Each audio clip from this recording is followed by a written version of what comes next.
Heads of state from the Organisation of Islamic Cooperation have just begun their two-day meeting in Istanbul. Now, the theme for this year's summit is unity and solidarity for justice and peace. It's focusing on the current situation in conflict zones across the region, including Syria, Yemen, Libya, Afghanistan and Somalia. Within the past hour or so, Turkish President Recep Tayyip Erdogan delivered the opening address. He called on Muslim leaders to take the initiative in tackling terrorism. We shouldn't wait for other powers to intervene, but we should use means like Islamic Alliance Against Terrorism. We have to find a solution ourselves. Why, as Muslims, on the face of conflicts, on the face of terrorist attacks, why do we wait for others to help us? We have to intervene.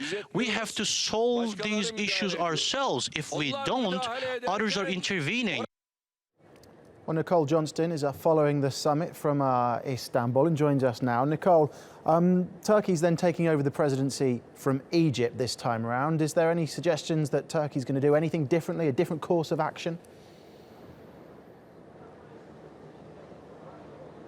Well, we'll find out over the next couple of years, but they're certainly putting forward a program saying that things will be different. Turkey has an ambitious proposal to actually make this organisation start to cooperate, as its name says.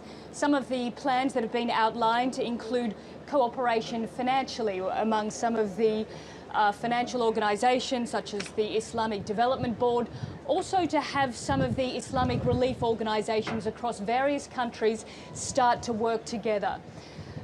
Turkey has also proposed that there be a separate female summit, pointing out that there is very little female representation here. And they've also said that they want an action plan and to change the structure. So all of these things sound very good on paper. Whether they actually come to anything and mean that the organisation is able to achieve anything, but we'll have to wait and see. Cooperation is, I guess, the key word in the name, the Organisation of Islamic Cooperation. But there's plenty of issues, I suppose, that countries don't see eye to eye on. Have those issues and divisions been discussed? Yes, they are, and one of the main points that was brought out in the speech that we just heard from Turkey's President Recep Tayyip Erdogan was the sectarian divide. He really addressed and tackled this issue head on.